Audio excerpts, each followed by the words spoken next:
E eu convido você a abrir comigo a sua Bíblia agora, no livro de Ezequiel, capítulo 37.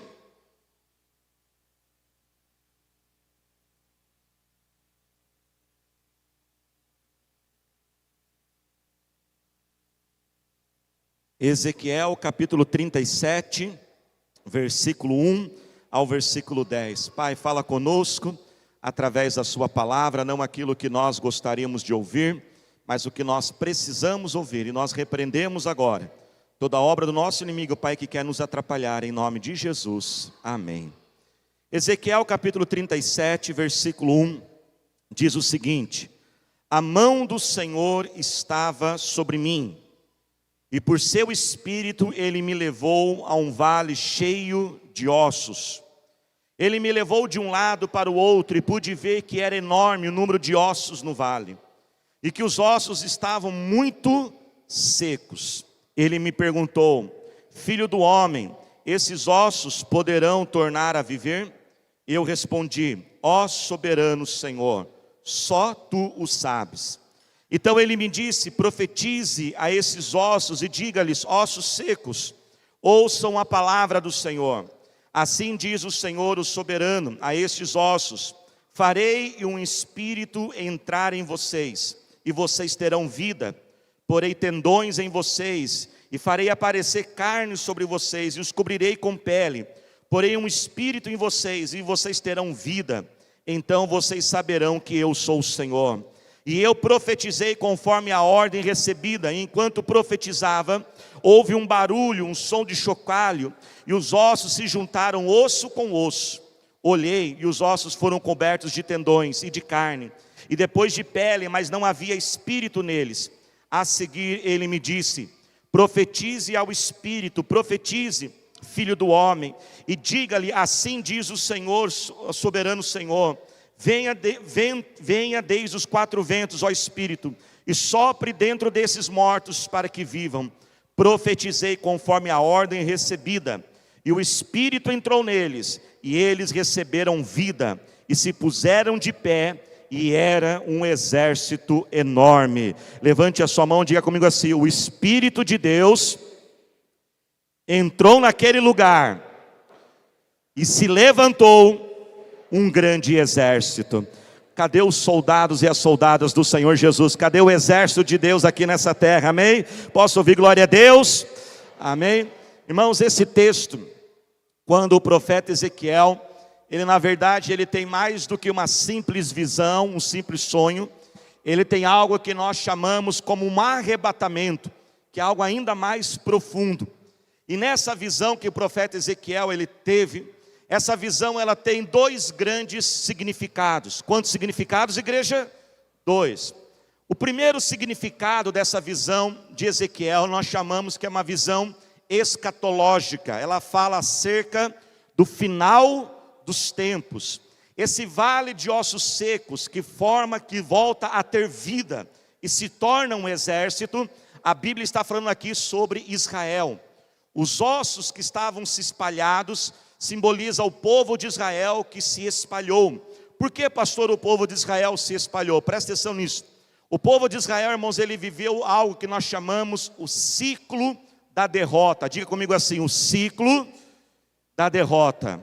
O que é o ciclo da derrota, irmãos? Ele é mais ou menos assim, presta atenção.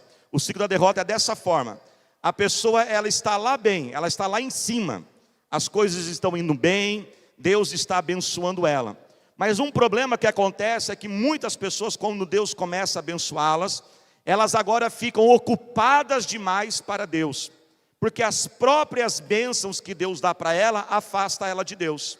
Então agora ela tem tempo para isso, ela tem recurso para aquilo. Agora muitas vezes ela começa a ficar crítica, às vezes ela começa a ficar impaciente com outras pessoas, com os outros irmãos. Agora ela tem uma vida muito agitada, e porque ela estava lá em cima tão abençoada, ela se afasta de Deus. Quando ela se afasta de Deus, ela perde a bênção de Deus. Ao se afastar de Deus, então ela começa a sofrer lá embaixo. Quando ela está lá embaixo sofrendo, ela o quê? Se arrepende. e ela se arrepende, ela pede perdão a Deus. Deus, porque é bondoso e misericordioso, coloca ela lá em cima de novo. Quando ela chega lá em cima, ela se afasta. Quando ela se afasta, ela sofre. Quando ela sofre, ela se arrepende. Ela se arrepende, Deus põe lá em cima. Deus põe lá em cima, se afasta. Se afasta, ela sofre. Ela sofre, se arrepende. E se arrepende, Deus põe lá em cima. Quantos deram para entender? Diga amém. Esse ciclo de derrota, o povo de Israel foi fazendo isso por muitas vezes. Deus abençoava, começava a adorar outros deuses, já se afastava de Deus, sofria, se arrependiam, Deus colocava lá em cima. Só que nós temos que entender, irmãos, presta atenção nisso. Domingo passado Deus falou conosco, há um tempo para todas as coisas. E o tempo dos homens acabam. O problema de viver dessa forma é que pode correr o risco de uma hora a pessoa estar lá embaixo e ela não ter mais tempo para se levantar. E isso aconteceu com o povo de Israel. O Israel, nesses altos e baixos, nesse ciclo, certa vez se afastou de Deus. E por causa desse afastar de Deus, os povos inimigos invadiram. Primeiro foram os babilônios, depois foram os assírios. E eles depois, na época de Jesus, conseguiram se reajuntar um pouquinho de novo, porque Deus é misericordioso. Mas 40 anos depois que Jesus veio a falecer, 40 anos, no ano 70, o povo de Israel, cansado de esperar pelo seu Messias, que na verdade já tinha vindo, que era Jesus, eles se rebelam contra o Império Romano. O Império Romano destrói Jerusalém, destrói o templo de Israel, e todos os judeus são espalhados por toda a terra. Quem está entendendo, diga amém. Quase 2000 anos depois, mais ou menos na metade do século XIX, os judeus começam a retornar para Israel. E aí, como se fosse essa visão, os ossos começam a se ajuntar de novo. E em 1948, depois da Segunda Guerra Mundial, Israel volta a surgir como uma nação. Então essa profecia, essa visão aqui, profecia de Ezequiel, ela tem um sentido que está falando de um final de tempos. Ela está falando sobre o povo de Israel, que um dia irá voltar a viver, ia ser uma nação forte, como nós estamos vivendo nos dias de hoje. Amém, igreja? Porém, ela também fala sobre a nossa vida. Ela também traz algo, um significado de um reavivamento na nossa vida. Quando nós passamos por uma restauração, quando nós passamos pela nossa fé sendo vivida e ela também sendo o quê? Restaurada. A Bíblia diz aqui que Deus chega para Ezequiel e mostra aquele vale de ossos. A Bíblia diz que não era somente ossos, mas os ossos estavam muito secos, era um vale muito grande. Eu imagino que Ezequiel tem que andar assim, ó, ele vai andando e vai arrastando aqueles ossos. Talvez os ossos chegavam a uma altura, dessa altura aqui, porque era uma quantidade muito grande. Você imagina você andando um vale cheio de ossos, tudo quanto é lado. E aí Deus faz uma pergunta para Ezequiel: Ezequiel, esses ossos podem voltar a viver? E olha a resposta de Ezequiel: Senhor, o Senhor sabe. Sabe, igreja, o que isso diz para nós? Ali a sinceridade de Ezequiel. Era como se Ezequiel estivesse falando assim: Deus, eu não posso fazê-los voltar a viver. Eu acho muito difícil eles voltarem a viver. Mas se o Senhor quiser, o Senhor pode fazer todas as coisas. E sabe, igreja, sabe o que é isso? Isso se chama-se fé. Muitas vezes nós permitimos o inimigo trazer dúvida em nossa mente, enfraquecer a nossa fé, porque nós pensamos que fé, ela é ausência de dúvida, fé é ausência de incerteza, fé é ausência de medo. Nós pensamos assim: se eu estou tendo medo, eu não estou tendo fé. Se eu estou tendo dúvida, eu não estou tendo fé. Se eu estou tendo incerteza, eu não estou tendo fé. Mas nós temos que entender, igreja, que a fé, ela pode coexistir junto com medo e junto com dúvida. Pastor, como que é isso então? O que é a fé? A fé não é a ausência desses elementos. A fé é, apesar desses elementos, você continua se movendo e dando passos de fé e crendo que Ele pode fazer. Então eu posso ter medo e fé ao mesmo tempo.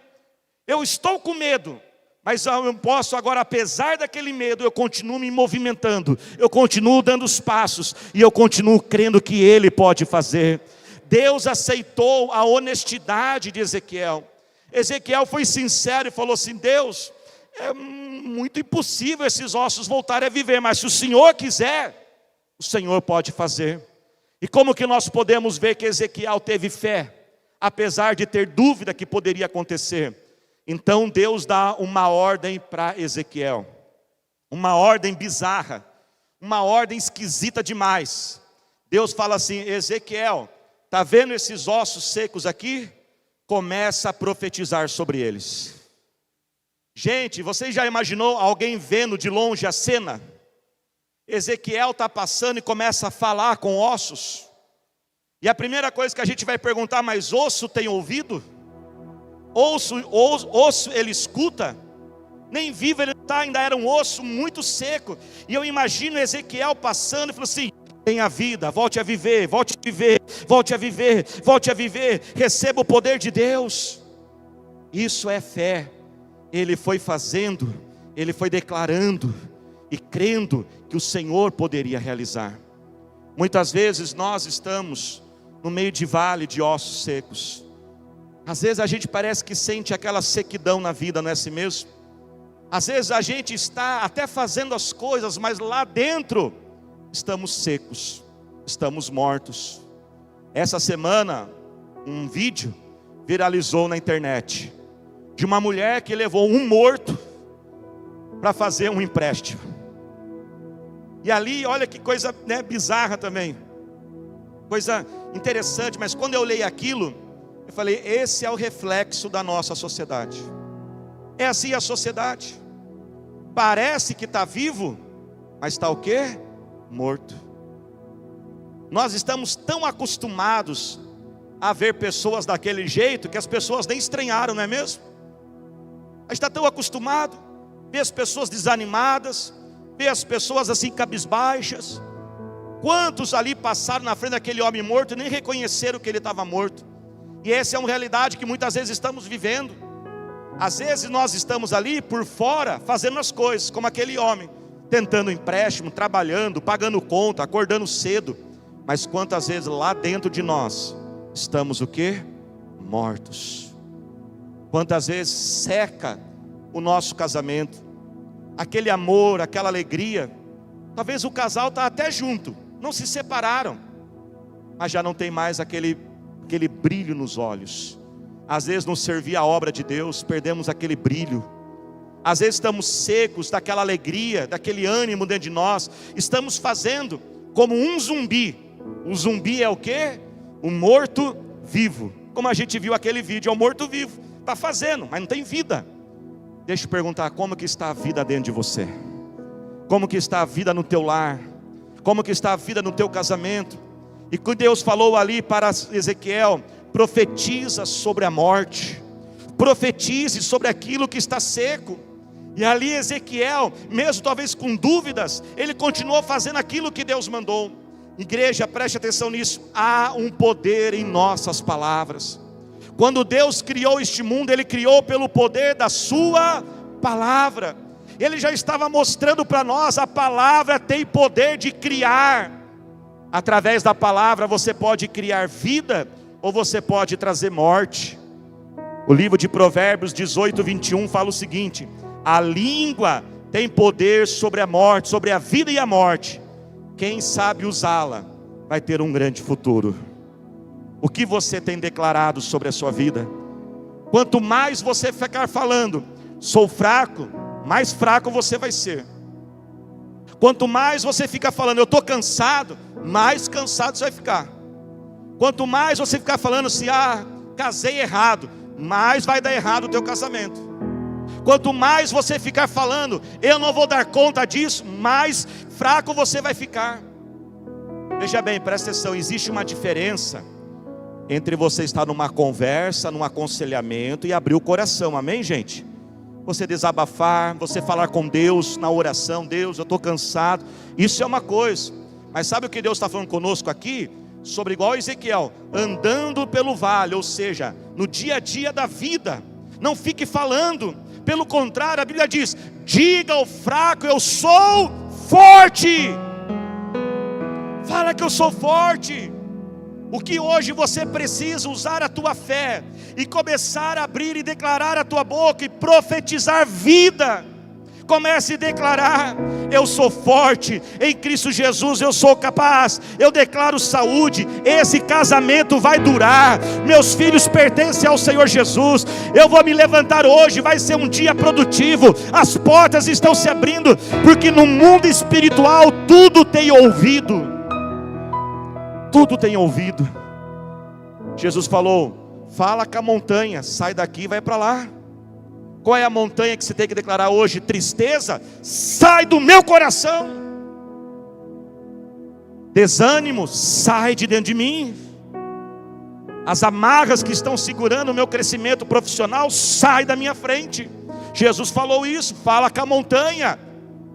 Tem uma diferença em nós orarmos a Deus: Deus, tire a montanha. Mas Deus fala assim: não, é você que tem que profetizar, fala direto com ela.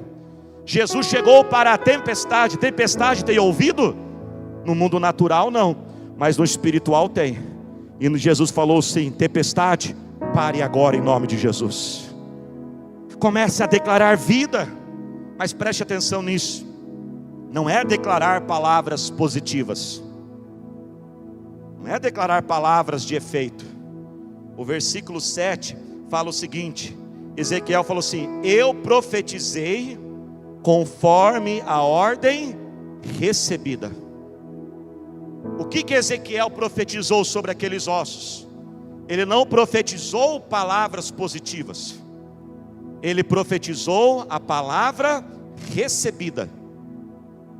E viver por fé não é viver um positivismo, não é palavras de efeito, não é você tem que falar coisas positivas para coisas positivas acontecerem. Não. Na fé nós não usamos as nossas palavras, mas nós usamos a palavra que já foi entregue a nós. Por isso que você pode andar por fé. Vira para quem ela diga assim: você pode viver em fé. Fala para ele aí, presta atenção nisso. Por que eu posso viver em fé, pastor? Porque quando eu ando pela fé, eu não falo a minha palavra.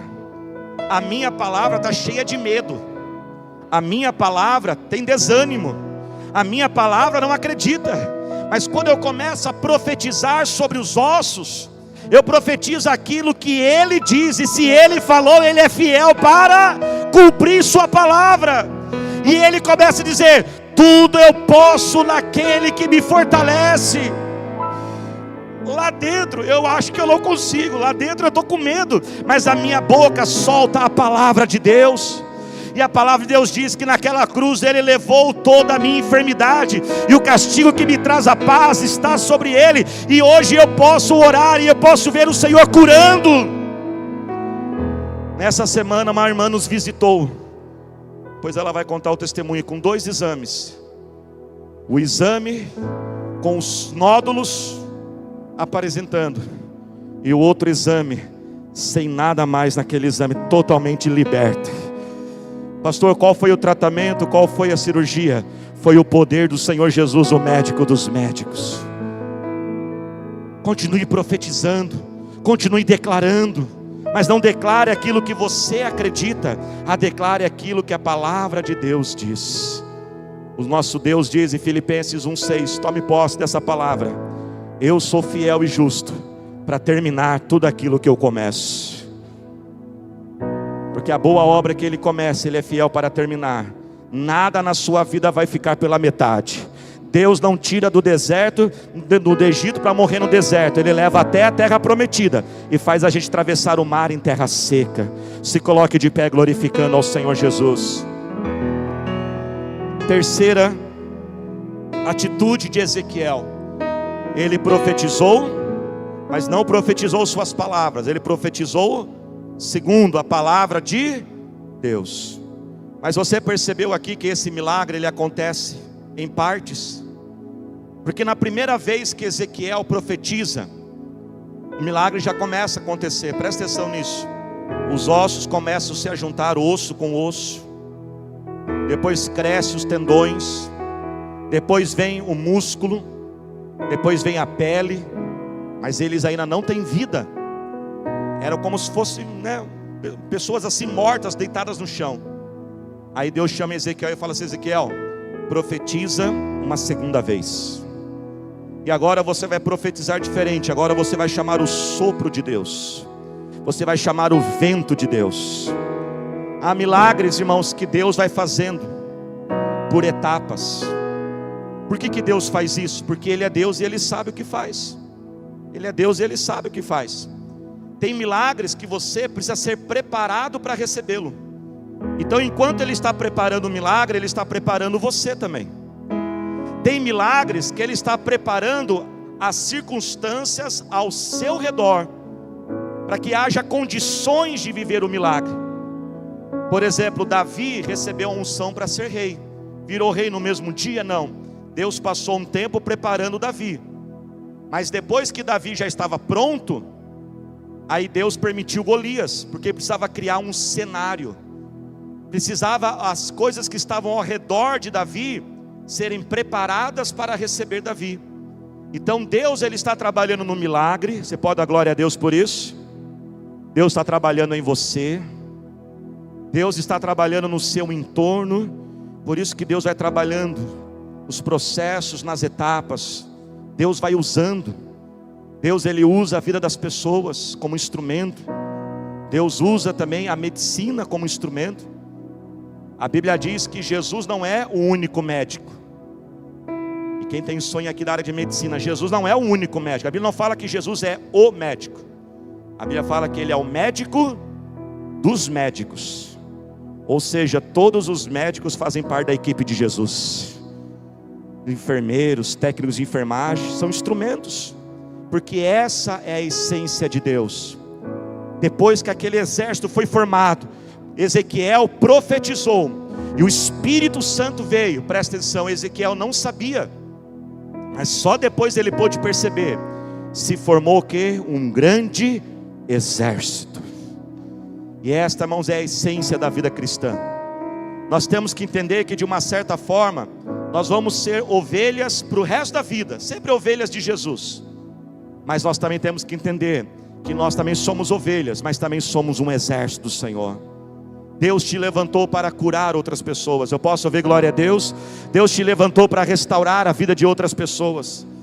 Nós não chegaríamos aonde estamos agora se fosse somente pastora Thalita e eu fazendo tudo. Aliás, a gente nem consegue mais acompanhar tudo que é feito. Mas são tantas vidas que estão servindo. Serve durante o culto, serve nas células, abre suas casas, porque essa é a essência da vida cristã.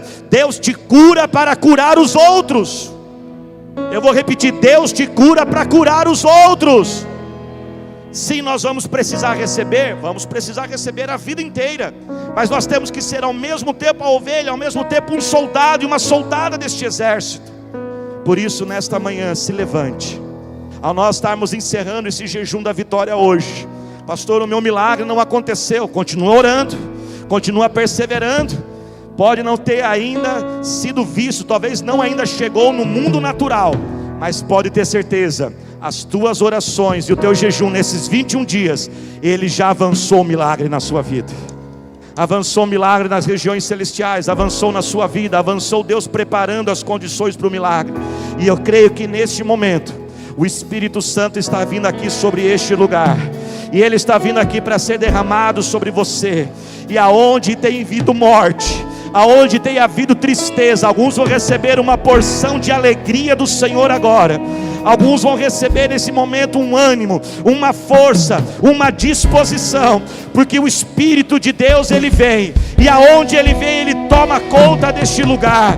Por isso eu queria agora que você fizesse pequenas rodinhas de oração, de 3 em 3, 4 em 4. Vamos aproveitar que nós temos mais espaço aqui, de 3 em 3, 4 em 4. Comece a orar agora com esta pessoa, comece a orar com ela agora. E assim como Ezequiel profetizou, e o Espírito de Deus veio, encheu aquele lugar, Ele vai encher a tua vida, Senhor. Espírito Santo, vem. O caminho de Deus. Podes me usar. Comece a profetizar. Eu abro meu coração. Abra a tua boca e profetize. Profetize. Para me curar. Alabaxorecada, alabaxorecada, alabaxerere. Oderecada, alabaxorecada, alabaxerere. Orecada, alabaxorecada, alabaxerecada, alabaxerere. Oderecada, alabaxorecada, alabaxerere.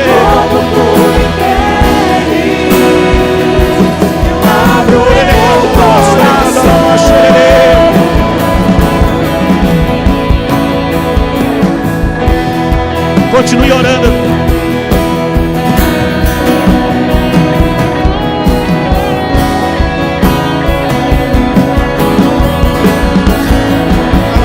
Me usar, Senhor, como tu me queres. Podes me encher, Senhor, como tu me queres. Você que ora em línguas, comece a orar em línguas agora. Abra a tua boca. Abra a tua boca e deixa te encher. Podes operar aqui. Podes começar em mim. Podes me usar, Senhor, como tu me queres. Eu abro meu coração. Eu abro meu coração. Eu abro meu coração. Abra a tua boca. Busque o Espírito Santo. Busque o sopro de Deus. Vem Espírito de Deus. Vem Espírito Santo. Vem Espírito Santo. Aleluia, Senhor. Orecada labaxere, cada labaxere, labaxere. Orecada labaxere.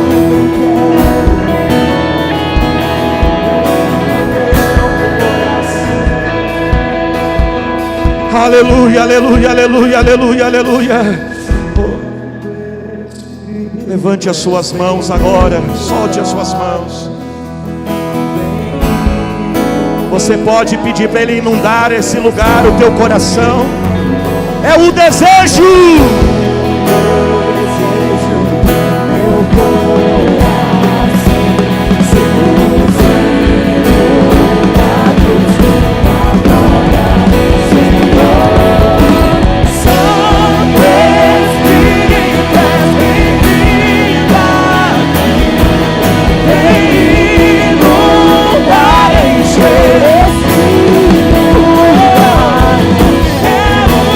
Desejo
mão no seu coração agora.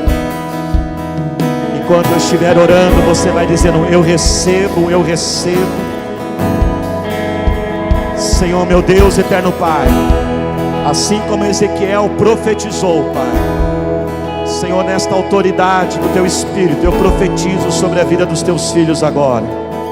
Eu profetizo libertação agora. Eu dou uma ordem a você, tristeza, sai agora.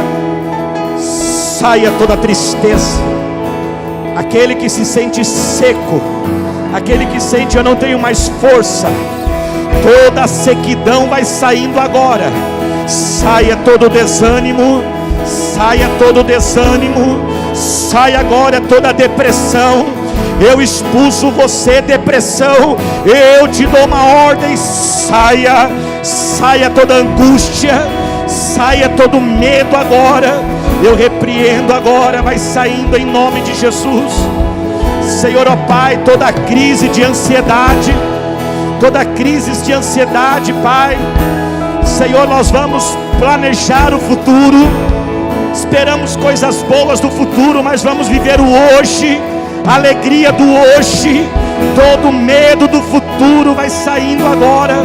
Eu expulso, eu te dou uma ordem: saia, saia agora e receba, receba alegria, receba alegria, receba alegria, receba paz, receba paz agora, receba todo o contentamento, receba vida.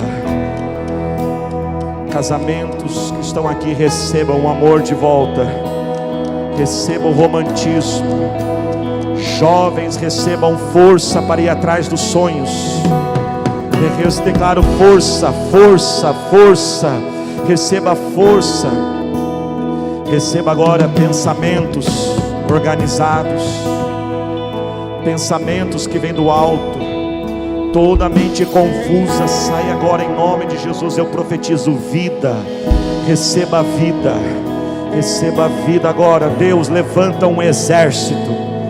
A nossa igreja, Pai, não é uma igreja só de ovelhas, mas é uma igreja de exército, Senhor.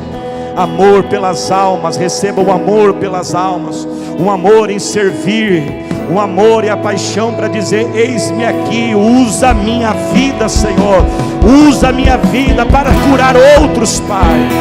Assim nós oramos em nome de Jesus. Agora você vai levantar a sua mão para frente assim. Tome posse que você já está curado e liberto. E você vai começar agora a profetizar sobre tudo aquilo que está seco ao seu redor, como Ezequiel profetizou e eu profetizei sobre a sua vida. Comece a profetizar agora. Agora é você com Deus.